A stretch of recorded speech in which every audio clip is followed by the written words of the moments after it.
ہم سیدنا معاذ ابن جبل رضی اللہ تعالیٰ عنہ کے مزار اقدس پر جا رہے تھے تو وہاں پر جب قریب پہنچے تو راستے میں دیکھا کہ سڑک کے کنارے جس طرح ہم یہاں پر جا رہے ہوں جی ٹی روڈ سے یا ملتان روڈ سے، تو جہاں پر کسی چیز کا کوئی باغ آتا ہے، جیسے امرود کا باغ آیا تو وہ امرود توڑ کر سڑک پر بھی کچھ ٹھیلے سے لگا دیتے ہیں کہ گزرنے والے کو یہ محسوس ہو کہ اگر تازہ امرود ابھی کے ٹوٹے ہوئے کھانے ہیں تو آپ یہاں رک کر خرید سکتے ہیں۔ ہم اردن میں جب سیدنا معاذ ابن جبل رضی اللہ تعالیٰ عنہ کے مزار اقدس کے قریب پہنچے تو ہم نے دیکھا کہ سبزیوں کی اسی طرح مختلف ٹوکریاں باہر لگائی ہوئی ہیں، اور ایک جگہ ہم نے یہ دیکھا کہ بڑی ہی تعداد میں لوگ بیٹھے ہوئے ہیں جو کہ مالٹے بیچ رہے ہیں۔ اب مالٹا دیکھ کر بڑا خوشی بھی ہوئی کہ یہاں پر بھی زراعت ہو رہی ہے، تو ہم جب وہاں پر رکے اترے تو اتر کر ساتھیوں نے وہاں سے وہ لیے، بلکہ وہاں کے اردن کے ایک ساتھی تھے، انہوں نے ہمیں ایک توڑا ہدیہ کر دیا کہ یہ آپ سب جتنے لوگ آئے ہوئے ہیں یہ سارے یہ کھا لیں۔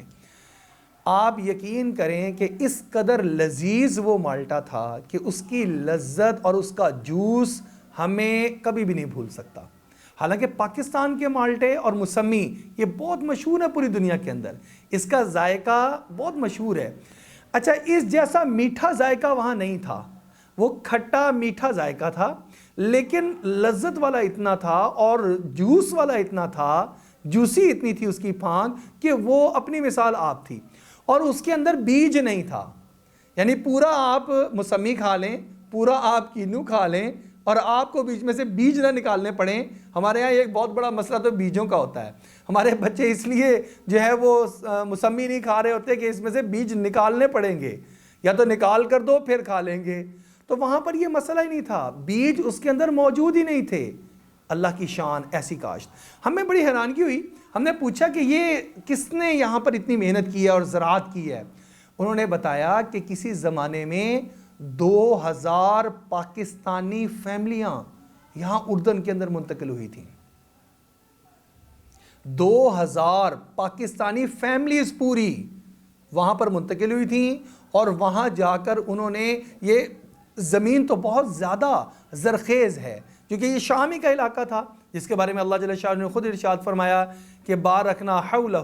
جس کے ارد گرد کو ہم نے برکت والا بنا دیا۔ مفسرین فرماتے ہیں وہاں کی زمین بڑی برکت والی ہے، زیتون کثرت سے ہوتا ہے، انجیر کثرت سے ہوتی ہے۔ اور سیدنا معاذ ابن جبل رضی اللہ عنہ کے مزار پر گئے تو ایک طرف جو ہے وتین اور ایک طرف وزیتون دونوں لگے ہوئے تھے۔ تو اس وجہ سے ہم نے کہا یہ زراعت کا فروغ کس طرح ہوا؟ انہوں نے کہا 2000 پاکستانی فیملیاں آئیں، انہوں نے آ کر یہاں کی زمین پر اتنی محنت کی کہ اب اس کو ہر طرح کی فصل کے لیے کارآمد بنا دیا ہے۔ اب یہاں ہر طرح کی فصل ہم کاشت کرتے ہیں، اور یہ جو کینو اور یہ مالٹے یہ وہاں سرگودا سے آپ کے پاکستان سے ہی بیج لائے گئے، پھر ان کو یہاں آ کر مزید اس کے اندر تبدیلیاں کی گئیں، اور یہ تبدیلیاں کرتے کرتے اور پیوند کاری کرتے کرتے یہ اب سائز، اتنا بڑا سائز کینو کا یہ بن چکا ہے، اور اس میں بیج نہیں ہوتا۔ اگرچہ وہ پوری طرح ذائقہ نہیں آ سکا، لیکن بہت اچھا ذائقہ، کھٹا میٹھا اور میٹھے کی طرف مائل ذائقہ ہمیں وہاں پر کھانے کو ملا۔ تو پاکستانیوں کی بھی یاد آئی کہ پاکستانی ہمارے بہت صلاحیتوں والے ہیں،